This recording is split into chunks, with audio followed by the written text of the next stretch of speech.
আজকে আমাদের ইন্ডিয়ান মার্কেটে একটা খুব ভালো আমরা র্যালি দেখতে পেলাম, যেটা নিফটির মধ্যে প্রায় 400 পয়েন্ট এবং ব্যাংক নিফটির মধ্যে প্রায় 800 পয়েন্টের ওপর কিন্তু র্যালি দেখেছি। তো এটা কেন এসেছে? যেহেতু আমরা গতকাল ডাউন জোন, ন্যাসড্যাক সেখানেও কিন্তু একটা খুব ভালো র্যালি দেখেছি।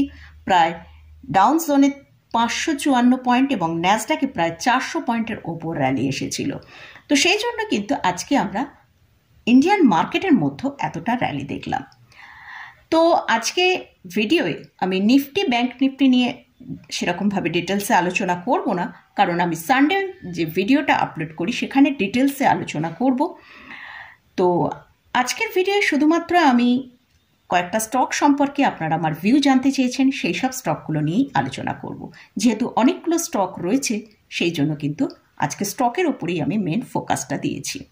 তা চলুন তাহলে ভিডিওটা শুরু করা যাক। আমি নিরুপমা শেয়ার শেখো চ্যানেলের পক্ষ থেকে সকল বন্ধুদের স্বাগত জানাই। আর চ্যানেলটা যদি সাবস্ক্রাইব না করে থাকেন তাহলে অবশ্যই চ্যানেলটা সাবস্ক্রাইব করে নেবেন, আর পাশে থাকা বেল আইকনটা প্রেস করে রাখবেন। আমি ভিডিও আপলোড করার সাথে সাথে আপনাদের কাছে ভিডিওটা পৌঁছে যাবে। তো প্রথম যে প্রশ্নটা নিয়ে আজকে আলোচনা করব, যে আমি লাস্ট ভিডিওটায় দুটো স্টক নিয়ে আলোচনা করেছিলাম। একটা হচ্ছে বিএল, যেটা আজকে কারেন্ট প্রাইস চলছে 302 টাকা। ইন্দাস টাওয়ার, এই স্টকটার এখন কারেন্ট প্রাইস চলছে 411 টাকা। তো আমি যখন ভিডিওয়ে আপনাদের সাথে আলোচনা করেছিলাম তখন বিএল এর দাম চলছিল 294 টাকা, আর ইন্দাস টাওয়ারের দাম চলছিল 404 টাকার কাছে। তো এই স্টকগুলোয় আমার ভিউয়ার্স বলেছেন তার হোল্ডিংয়ে রয়েছে কিন্তু লসে আছেন, তিনি কি করবেন? দেখুন, টেলিকম সেক্টর এবং ডিফেন্স সেক্টর, দুটো সেক্টরে কিন্তু আগামী দিনে খুব ভালো পারফরমেন্স করবে, কারণ এই দুটো সেক্টরই আমাদের গভর্নমেন্টের ফোকাসে আছে। সেই জন্য যদি এই দুটো স্টক আপনার হোল্ডিংয়ে থাকে, অবশ্যই স্টক দুটো হোল্ড করে রাখুন।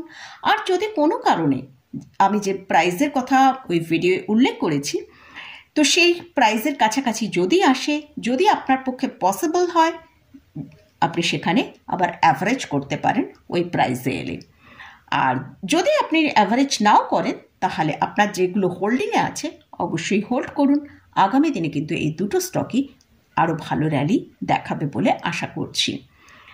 এবারে আসছি আপনারা যেসব স্টক নিয়ে আমার ভিউ জানতে চেয়েছেন, সেই সব স্টক নিয়ে আলোচনা করছি।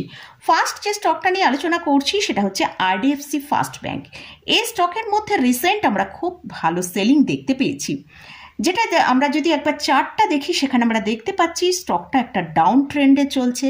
লাস্ট 1 বছর ধরে এখানে একটা কন্টিনিউয়াস সেলিং চলছে।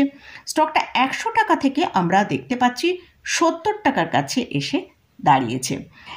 তো এই স্টকের একটা যে ইম্পর্টেন্ট লেভেল 76 ছিল, তাকে ব্রেক করেই ট্রেড করছে। নেক্সট যে সাপোর্টটা আছে সেটা হচ্ছে 67। যদি এটাকে হোল্ড করতে পারে তাহলে কিন্তু স্টকটা একটা আবার ওপরের দিকে মুভ করতে পারে। যদি আপনার কাছে এই স্টক হোল্ডিংয়ে থাকে তাহলে এই 67 প্রাইসকে স্টপ লস রেখে হোল্ড করতে পারেন।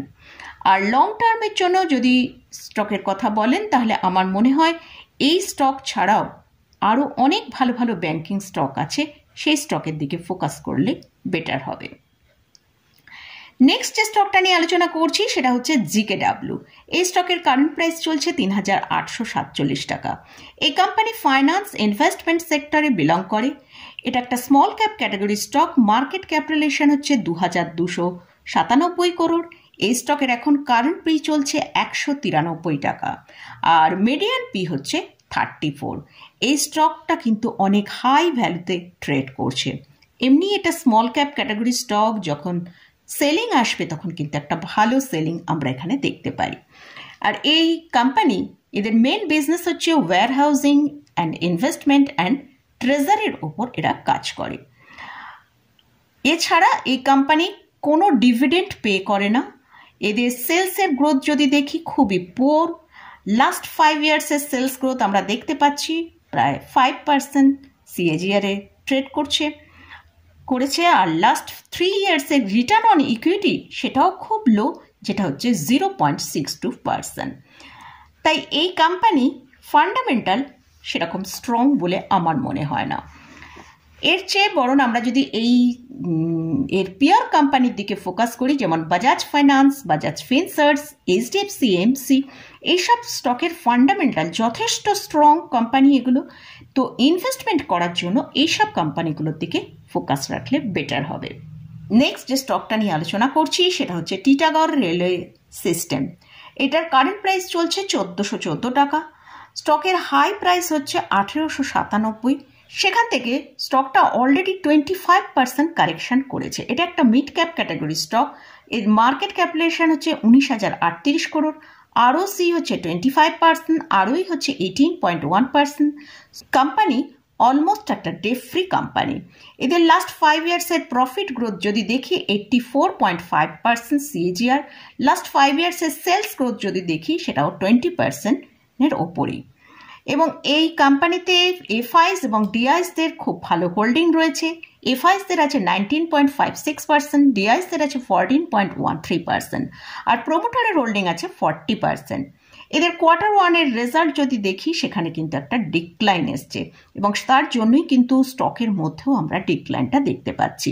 Q1-এ যে সেলসটা এসছে সেটা 903 করোড়, নেট প্রফিট এসছে 67 করোড়। তো যদি আমরা মার্চ কোয়ার্টারের সাথে কম্পেয়ার করি সেখানে আমরা দেখতে পাচ্ছি সেলস এবং নেট প্রফিট দুটোর মধ্যেই কিন্তু বেশ অনেকটা ডাউন রয়েছে।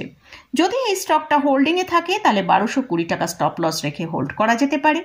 আর লং টার্মের জন্য অবশ্যই এই স্টকের প্রাইসের মধ্যে আমরা যদি বেশ ভালো একটা ডিপ দেখতে পাই তাহলে অবশ্যই লং টার্মের জন্য স্টকটাকে বাই করা যেতে পারে, কারণ এই স্টকের ফান্ডামেন্টাল যথেষ্ট একটা স্ট্রং ফান্ডামেন্টাল কোম্পানি। নেক্সট যে কোম্পানিটা নিয়ে আলোচনা করছি সেটা হচ্ছে জেকে পেপার লিমিটেড। এই স্টকের কারেন্ট প্রাইস চলছে 485 টাকা।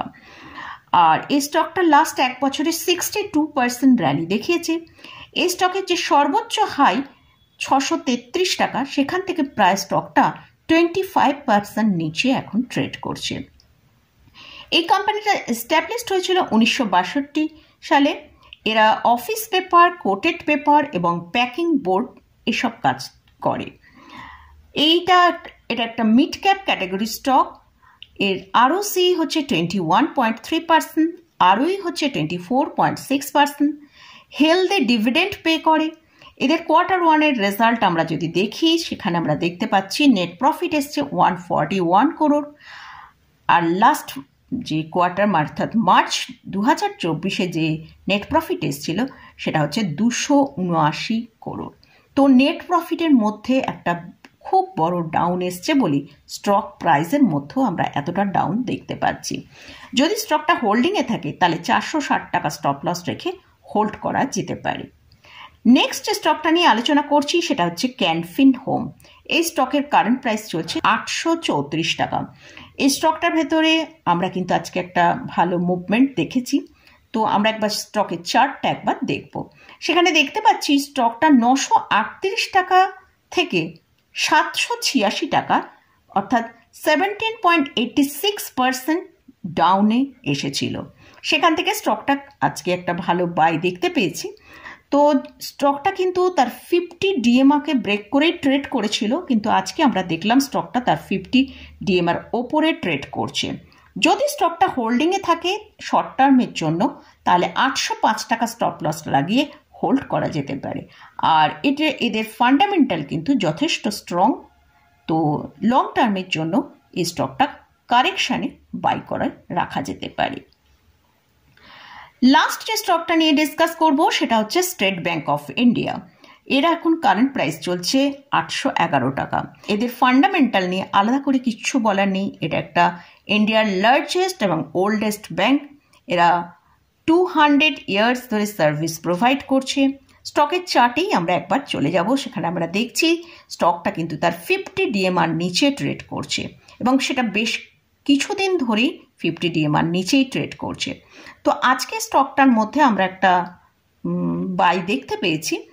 তো যদি কোনো কারণে এই স্টকটাকে আমরা 750 থেকে 760 টাকার কাছে কারেকশানের দিক পাই তাহলে অবশ্যই কিন্তু এই স্টকটা আমরা পোর্টফোলিওয়ে অ্যাড করে রাখতে পারি, কারণ এই স্টকের মধ্যে আগামী 1 বছরের মধ্যে 30 থেকে 35% রিটার্ন আসার সম্ভাবনা আছে। আর এই স্টকের কারেন্ট যে পি চলছে অনেক লোয়ার পিতে স্টকটা ট্রেড করছে, তাই কিন্তু স্টকের মধ্যে একটা ভালো র্যালি আগামী 1 বছরের মধ্যে আসার সম্ভাবনা আছে। তো মোটামুটি এতগুলো স্টক নিয়ে ডিসকাস করলাম। এই স্টকগুলো আপনারা আমার ভিউ জানতে চেয়েছেন, সেটাই আমি আপনাদের সাথে শেয়ার করলাম। এই স্টকগুলো আমি কিন্তু কোনো রকম বাই রেকমেন্ডেশন করছি না। আপনারা যদি এখানে কোথাও কোনো স্টকে বাই করতে চান, অবশ্যই ভালো করে চার্ট অ্যানালিসিস করে নিই, তারপরই বাই করবেন। তো মোটামুটি আজকের মতন ভিডিওটা এখানেই শেষ করছি। ভিডিওটা যদি ভালো লাগে অবশ্যই লাইক করবেন, শেয়ার করবেন, সাবস্ক্রাইব করবেন। ধন্যবাদ।